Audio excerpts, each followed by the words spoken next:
আসসালামু আলাইকুম ওয়া রাহমাতুল্লাহ। ৯০% মুসলিম এই বিষয়টা জানে না। দুনিয়ার এই ক্ষণস্থায়ী জীবন শেষ করে একদিন আমাদের সবাইকে এক অন্ধকার এবং নিঃসঙ্গ ঘরে প্রবেশ করতে হবে। সেই ঘরটি হল আমাদের আসল গন্তব্য, আমাদের কবর। পরিবারের সবচেয়ে আপন মানুষেরা যখন আমাদের সেই নির্জন কবরে রেখে মাটি দিয়ে চলে আসবে, ঠিক তখনই শুরু হবে আমাদের আখিরাতের প্রথম ধাপ। মৃত্যুর পর কবরে রাখা মাত্রই একজন মানুষের সাথে কি ঘটবে এবং তাকে সর্বপ্রথম কি প্রশ্ন করা হবে, আজ আমরা এই অত্যন্ত গুরুত্বপূর্ণ বিষয়টি সম্পর্কে বিস্তারিত জানব। মানুষকে কবরে দাফন করে তার আত্মীয় স্বজন যখন ফিরে যেতে থাকে, তখন মৃত ব্যক্তি তাদের জুতার আওয়াজ পর্যন্ত শুনতে পায়। ঠিক সেই মুহূর্তে আল্লাহ তাআলা তার আত্মাকে আবার শরীরে ফিরিয়ে দেন। এরপর সেই অন্ধকার কবরে দুজন অত্যন্ত ভয়ঙ্কর চেহারার ফেরেশতা উপস্থিত হন। এই দুই ফেরেশতার নাম হল মুনকার এবং নাকির। রাসূল সাল্লাল্লাহু আলাইহি ওয়াসাল্লামের হাদিস অনুযায়ী এই ফেরেশতাদের গায়ের রং হবে ঘোর কালো এবং নীল। তাদের চোখ হবে তামার ডেকচির মতো জ্বলন্ত এবং তাদের কণ্ঠস্বর হবে বজ্রপাতের মতো ভয়ঙ্কর। তারা মৃত ব্যক্তিকে অত্যন্ত কঠোরভাবে উঠে বসতে বলবেন।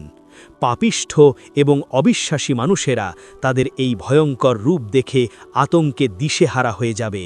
কিন্তু যারা দুনিয়াতে আল্লাহর প্রতি একনিষ্ঠ ছিল, আল্লাহ তাআলা তাদের অন্তরকে শান্ত রাখবেন এবং তাদের ভয় দূর করে দেবেন। এরপর শুরু হবে সেই চূড়ান্ত পরীক্ষা। ফেরেশতারা মৃত ব্যক্তিকে মোট ৩টি প্রশ্ন করবেন, কিন্তু এর মধ্যে সবচেয়ে গুরুত্বপূর্ণ এবং সর্বপ্রথম প্রশ্নটি হল মান রব্বুকা, অর্থাৎ তোমার রব কে। শুনতে খুব সাধারণ এবং সহজ একটি প্রশ্ন মনে হলেও এর উত্তর দেওয়া মোটেও সহজ হবে না। দুনিয়াতে আমরা হয়তো খুব সহজেই বলতে পারি যে আমাদের রব হলেন আল্লাহ, কিন্তু কবরের সেই ভয়ঙ্কর পরিবেশে এই উত্তরটি কোনো মুখস্থ করা বিদ্যা দিয়ে দেওয়া সম্ভব হবে না। সেখানে মানুষের জবান তার নিজের নিয়ন্ত্রণে থাকবে না। দুনিয়াতে যার অন্তর এবং কাজে আল্লাহ তাআলা সত্যি সত্যি রব বা পালনকর্তা হিসেবে ছিলেন, কেবল তার জবান দিয়েই সঠিক উত্তর বের হবে। যদি দুনিয়ার জীবনে আপনার সম্পদ, আপনার চাকরি, আপনার অহংকার অথবা সমাজের মানুষ আপনার জীবনের নিয়ন্ত্রক হয়ে থাকে, তাহলে কবরে এই প্রথম প্রশ্নের উত্তর আপনি দিতে পারবেন না। তখন আপনার মুখ থেকে শুধু একটি কথাই বের হবে, হায় আফসোস, আমি তো কিছুই জানি না। মানুষ যা বলতো আমি শুধু তাই বলতাম।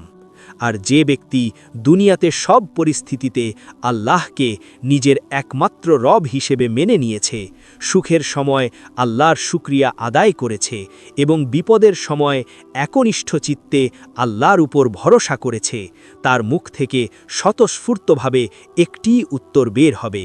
সে অত্যন্ত শান্ত এবং দৃঢ় কণ্ঠে বলবে, রব্বি আল্লাহ, অর্থাৎ আমার রব হলেন আল্লাহ। এই প্রথম প্রশ্নের সঠিক উত্তর দেওয়াটা একজন মানুষের জন্য সবচেয়ে বেশি জরুরি, কারণ প্রথম প্রশ্নের উত্তর সঠিক হলে পরবর্তী দুটি প্রশ্ন, তোমার দ্বীন কি এবং এই মহামানব অর্থাৎ আমাদের রাসূল সাল্লাল্লাহু আলাইহি ওয়াসাল্লাম সম্পর্কে তুমি কি জানো, এই প্রশ্নগুলোর উত্তর দেওয়াও আল্লাহর রহমতে সহজ হয়ে যাবে। আর যদি কেউ প্রথম প্রশ্নের উত্তর দিতে ব্যর্থ হয়, তবে তার জন্য কবরের আযাব শুরু হয়ে যাবে। আমাদের মনে রাখতে হবে, কবরের এই পরীক্ষা থেকে বাঁচার কোনো উপায় নেই। দুনিয়ার পরীক্ষায় ফেল করলে হয়তো দ্বিতীয়বার সুযোগ পাওয়া যায়, কিন্তু কবরের পরীক্ষায় ফেল করলে আর কোনো সুযোগ থাকবে না। তাই আমাদের উচিত জীবনের প্রতিটি ক্ষেত্রে আল্লাহকে আমাদের একমাত্র রব হিসেবে মেনে নেওয়া। আমাদের ইবাদত, আমাদের ব্যবসা, আমাদের পরিবার সব কিছু যেন শুধুমাত্র আল্লাহর সন্তুষ্টির জন্যই হয়। আল্লাহ তাআলা আমাদের সবাইকে দুনিয়ার মোহ থেকে রক্ষা করুন এবং কবরের এই ভয়ঙ্কর পরীক্ষায় সঠিক উত্তর দেওয়ার তৌফিক দান করুন। আমরা যেন কবরে নির্ভয়ে বলতে পারি যে আল্লাহই আমাদের একমাত্র রব। আমরা আল্লাহ কাছে কবরের আযাব থেকে আশ্রয় চাইছি। আল্লাহুম্মা ইন্নী আউযু বিকা মিন আযাবিল কবর।